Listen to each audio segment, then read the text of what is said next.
भगवान शिव ने ब्रह्मा और भगवान विष्णु को लिंग पूजन का महत्व बताया। हर हर महादेव। जय श्री राम मित्रों, राधे राधे। मैं नीतू पांडे यूट्यूब चैनल पर सबका स्वागत करती हूँ। इस प्रसंग का वर्णन विधेश्वर संहिता में शिव महापुराण में मिलता है। बात उन दिनों की है जब भगवान ब्रह्मा और विष्णु जी की उत्पत्ति हुई थी, यानी कि भगवान विष्णु के नाभि कमल से ब्रह्मा जी की उत्पत्ति हुई थी। और दोनों जब अलग हुए तो दोनों एक दूसरे को कहने लगे कि मैं बड़ा। लेकिन वहीं भगवान विष्णु बहुत ही बुद्धिमान और ज्ञानवान थे, जो कभी किसी बात को तुल नहीं देते थे। लेकिन वो समय ऐसा था कि कहने लगे कि तुम मेरे नाभि कमल से जन्मे हो तो मैं तुमसे बड़ा हूँ। लेकिन ब्रह्मदेव थे कि मानने को तैयार नहीं थे। उनका पांचवा सर अहंकार से भरा हुआ था। तभी भगवान शिव जब इन दोनों के इस झगड़े को देखते हैं तो गुंबद नुमा एक आकृति उत्पन्न होती है, जो शून्य के आकार की होती है, यानी कि जहाँ से घूमते हैं वहीं वापस पहुँच जाते हैं। तो भगवान ने कहा कि आप दोनों जाकर पता लगाओ कि इसका शुरुआत कहाँ है और इसका अंत कहाँ है। तो ब्रह्मा जी ऊपर की ओर और नीचे की ओर भगवान विष्णु जाते हैं। दोनों को ये पता लगाते हैं कि कहाँ से आदि है और कहाँ से अंत, लेकिन कुछ मिलता नहीं है। लेकिन तभी उसमें ब्रह्मा जी झूठ बोल देते हैं कि मुझे शुरुआत और अंत दोनों मिल चुका है, जहाँ पर केतकी खड़ी थी। और उन्होंने ब्रह्मा जी ने कहा कि हे केतकी, यह बात न कहना किसी से। तो वो कुछ नहीं बोली। उसके बाद भगवान विष्णु गए, लेकिन ना उन्हें और मिला ना छोर मिला, लेकिन शुरुआत और आदि और अंत उनमें से कुछ भी नहीं मिला। तो भगवान विष्णु जो थे वो आकर भगवान शिव से कहते हैं कि मुझे इसका आदि और अंत नहीं मिला है। लेकिन वही ब्रह्मदेव झूठ बोल देते हैं कि मुझे मिल चुका है। इस कारण से भगवान शिव उनके पांचवें सर को काट देते हैं कि यह तुम्हारा अहंकार जन्य सर, जो कि हमेशा झूठ बोलता है। और केतकी का फूल भगवान शिव को कभी नहीं चढ़ाया जाता है। इसी कारण से नहीं चढ़ाया जाता है क्योंकि उसने झूठ बोला था। और भगवान शिव फिर भगवान विष्णु को उपाधि देते हैं कि आपकी हमेशा जय जयकार होगी और आपको पूछा जाएगा। इस तरह से ब्रह्मदेव को हवन में या किसी भी चीज़ में भाग नहीं दिया जाता है, अलग से उनके लिए बनाई जाती है, जो कि ब्रह्मदेव के नाम से भगवान शिव स्वयं जाने जाते हैं। इस तरह से यह आगे की कथा आरंभ हुई। नंदिकेश्वर कहते हैं उसके बाद वे दोनों ब्रह्मा और विष्णु भगवान शंकर को प्रणाम करके दोनों हाथ जोड़ उनके दाएं और बाएं भाग में चुपचाप खड़े हो गए। फिर उन्होंने वहां साक्षात प्रकट पूजनीय महादेव को श्रेष्ठ आसन पर स्थापित करके पवित्र पुरुष वस्तुओं द्वारा उनका पूजन यजन चिंतन किया। दीर्घकाल तक, लंबे समय तक अविकृत भाव से, यानी कि बिना किसी इच्छा की भाव से सुस्थिर रहने वाली वस्तुओं को पुरुष वस्तु कहते हैं। और अल्पकाल तक, यानी कि छोटे ही समय तक ही टिकने वाले क्षण भंगुर, यानी कि तुरंत ही समाप्त होने वाली वस्तुएं प्राकृत वस्तुओं कहलाती हैं। इस तरह वस्तुओं के दो भेद जानने चाहिए। किन पुरुष वस्तुओं से उन्होंने भगवान शिव का पूजन किया, यह बताया जाता है। हार, नुपुर, केयूर, किरीट, मणिमय कुंडल, यज्ञोपवीत उत्तरीय वस्त्र, पुष्पमाला, रेशमी वस्त्र, हार, मुद्रिका, पुष्प, तांबूल, कपूर, चंदन, अगुरु का अनुलेप, धूप, दीप, श्वेत छत्र, व्यजन, ध्वजा, चंवर तथा अनन्य दिव्य उपहारों द्वारा जिनका वैभव वाणी और मन की पहुंच से परे था, जो केवल पशुपति परमात्मा के ही योग्य थे और जिन्हें पशु बद्ध जीव कदापि नहीं पा सकते थे, उन दोनों ने अपने स्वामी महेश्वर का पूजन किया। सबसे पहले वहाँ ब्रह्मा और विष्णु ने भगवान शंकर की पूजा की। इससे प्रसन्न हो भक्तिपूर्वक भगवान शिव ने वहाँ नम्र भाव से खड़े हुए उन दोनों देवताओं से मुस्का कर कहा। महेश्वर कहते हैं, हे पुत्रों, आज का दिन एक महान दिन है। इसमें तुम्हारे द्वारा जो आज मेरी पूजा हुई है, इससे मैं तुम लोगों पर बहुत प्रसन्न हूँ। अब यहाँ प्रश्न उठता है कि ब्रह्मा, विष्णु और महेश तीनों हैं, भगवान शिव ने इन्हें पुत्र क्यों कहा? वास्तव में ही ये दोनों भगवान शिव के पुत्र ही हैं। इसकी कथा मैं आपको इसी वीडियो में अंत में सुनाऊंगी। इसी कारण यह दिन परम पवित्र और महान से महान होगा। आज की अतिथि शिवरात्रि के नाम से विख्यात होकर मेरे लिए परम प्रिय होगी। इसके समय में जो लिंग निष्कल अंग आकृति से रहित निराकार स्वरूप के प्रतीक वेर सकल साकार रूप के प्रति विग्रह की पूजा करेगा। वह पुरुष जगत की सृष्टि और पालन आदि कार्य भी कर सकता है। जो शिवरात्रि को दिन रात निराहार एवं जितेंद्रिय रहकर अपनी शक्ति के अनुसार निश्चल भाव से मेरी यथोचित पूजा करेगा, उसको मिलने वाले फल का वर्णन सुनो। यानी कि जिस गुंबद को भगवान ब्रह्मा और भगवान विष्णु ने मिलकर खोजा था, उस रात्रि को शिव जी की रात्रि के नाम से जानी जाने लगी, न कि शिव जी के विवाह की रात्रि को शिवरात्रि कहा जाता है। यहाँ यह बताया गया है, 1 वर्ष तक निरंतर मेरी पूजा करने पर जो फल मिलता है, वह सारा फल केवल शिवरात्रि को मेरा पूजन करने से मनुष्य तत्काल प्राप्त कर लेता है। जैसे पूर्ण चंद्रमा का उदय समुद्र की वृद्धि का अवसर है, उसी प्रकार यह शिवरात्रि तिथि मेरे धर्म की वृद्धि का समय है। इस तिथि में मेरी स्थापना आदि का मंगलमय उत्सव होना चाहिए। पहले में जब ज्योतिर्मय स्तंभ रूप से प्रकट हुआ था, वह समय मार्गशीर्ष मास में, माघ के महीने में आद्रा नक्षत्र से युक्त पूर्णमासी या प्रतिपदा है। जो पुरुष मार्गशीर्ष मास में आद्रा नक्षत्र होने पर पार्वती सहित मेरा दर्शन करता है अथवा मेरी मूर्ति या लिंग की ही झांकी करता है, वह मेरे लिए कार्तिकेय से भी अधिक प्रिय है। उस शुभ दिन को मेरे दर्शन मात्र से पूरा फल प्राप्त होता है। यदि दर्शन के साथ साथ मेरा पूजन भी किया जाए, इतना अधिक फल प्राप्त होता है कि उसका वाणी द्वारा वर्णन नहीं हो सकता है। वहाँ पर मैं लिंग रूप से प्रकट होकर बहुत बड़ा हो गया था, अतः उस लिंग के कारण यह भूतल लिंग स्थान के नाम से प्रसिद्ध हुआ। जगत के लोग इसका दर्शन और पूजन कर सकें, इसके लिए यह अनादि और अनंत ज्योति स्तंभ अथवा ज्योतिर्मय लिंग अत्यंत छोटा हो जाएगा। यह लिंग सब प्रकार के भोग सुलभ कराने वाला तथा भोग और मोक्ष का एकमात्र साधन है। इसका दर्शन, स्पर्श और ध्यान किया जाए तो यह प्राणियों को जन्म और मृत्यु के कष्ट से छुड़ाने वाला है। अग्नि के पहाड़ जैसा जो यह शिवलिंग यहाँ प्रकट हुआ है, इसके कारण यह स्थान अरुणाचल नाम से प्रसिद्ध होगा। यहाँ अनेक प्रकार के बड़े बड़े तीर्थ प्रकट होंगे। उस स्थान में निवास करने या मरने से जीवों का मोक्ष तक हो जाएगा। मेरे 2 स्वरूप हैं, सकल और निष्कल। दूसरे किसी के ऐसे रूप नहीं हैं।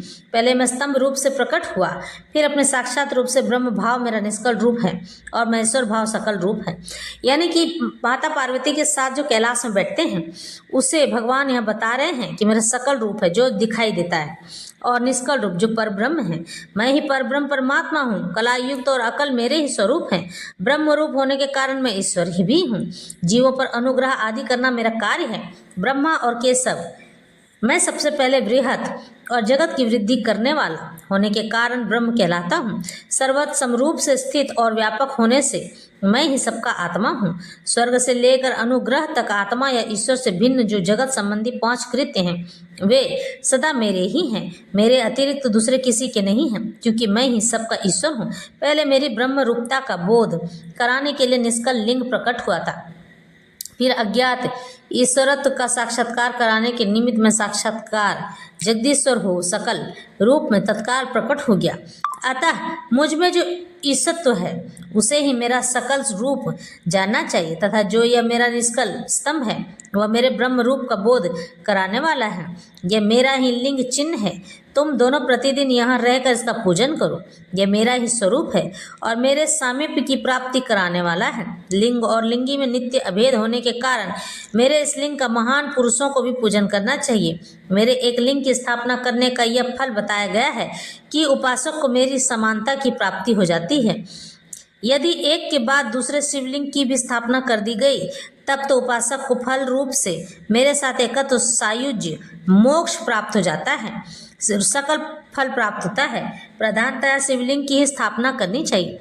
मूर्ति की स्थापना उनकी उपेक्षा गौण कर्म है। शिवलिंग के अभाव में सब ओर से सवेर मूर्ति युक्त होने पर भी वह स्थान क्षेत्र नहीं कहलाता है। इस तरह से ब्रह्मा और विष्णु ने पूछा, प्रभु सृष्टि आदि 5 कृत्यों के लक्षण क्या हैं, यह हम दोनों को बताइए। तब भगवान शिव कहते हैं, मेरे कर्तव्यों को समझना अत्यंत गहन है, तथापि मैं कृपा पूर्वक तुम्हें उनके विषय में बता रहा हूँ। ब्रह्मा और अच्युत, सृष्टि पालन, संसार संहार, तिरोभाव, अनुग्रह, ये 5 ही मेरे जगत संबंधी कार्य हैं जो नित्य सिद्ध हैं। संसार की रचना जो मैंने की है वह हमेशा ही होता रहेगा। और इस तरह से भगवान शिव आगे कहते हैं कि वह तो आरंभ है, उसी को सर्ग या सृष्टि कहते हैं। मुझसे पालित होकर सृष्टि का सुस्थिर रूप से रहना ही उसकी स्थिति है, उसका विनाश ही संहार है। प्राणी के उत्क्रमण को तिरोभाव कहते हैं। इस तरह से यह शिवलिंग की उत्पत्ति का रहस्य समझाया भगवान शिव ने। और उसके बाद फिर आज अब मैं ये बताती हूँ कि आखिर भगवान शिव ने भगवान ब्रह्मा और भगवान विष्णु को पुत्र क्यों कहा था।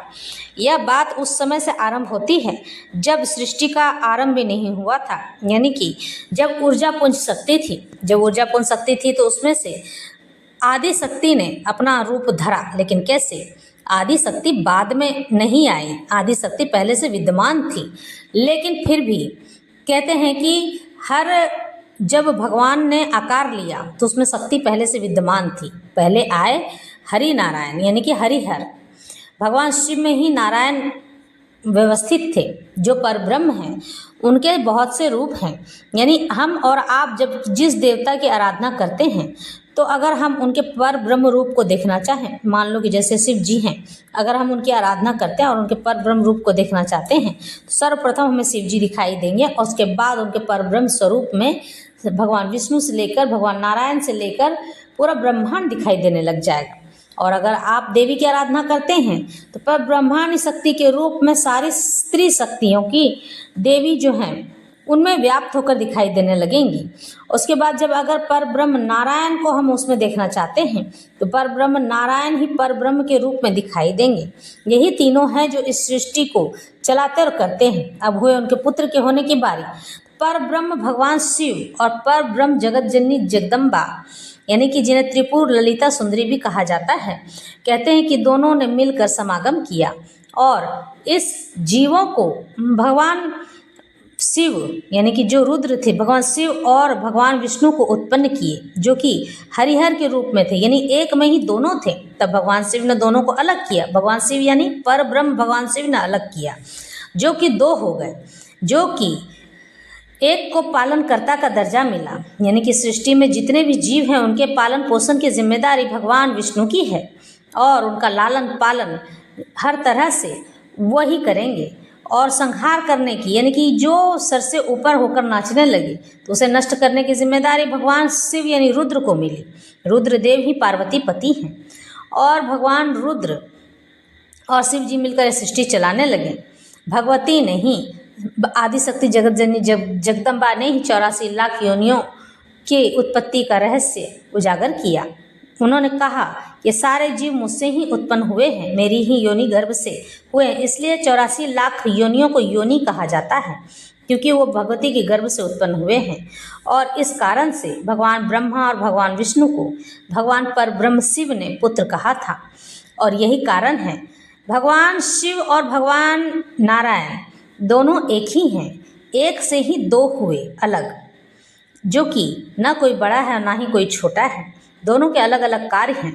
जहाँ भगवान विष्णु भगवान नारायण बहुत कठोर हैं, यानी कि अगर आपके अंदर बहुत सारे पाप हैं, आपने पुण्य बिल्कुल नहीं किया और भगवान नारायण के शरण में आप जाते हैं तो भगवान परब्रह्म नारायण जगदीश्वर यानी भगवान जिन्हें आप हम विष्णु भी कह सकते हैं, वो पहले हमें निचोड़ते हैं, मथते हैं, हमें इतना कष्ट देते हैं, इतना दुख देते हैं कि हम परेशान हो जाते हैं और हमें पुण्य के भागी बना देते हैं। जब तक हम पुण्य प्राप्त नहीं करते तब तक हमें भगवान नारायण हमें स्वीकार नहीं करते हैं। लेकिन वही भगवान शिव की जब बारी आती है तो वो हमें हर हाल में स्वीकार कर लेते हैं। अगर हमारे अंदर पुण्य बिल्कुल भी नहीं है और हम केवल पाप के ही भागी हैं तो भगवान शिव उन्हीं हाथों से हमें अपने गले लगा लेते हैं और हमारे अंदर धीरे धीरे पुण्य भरने लगते हैं।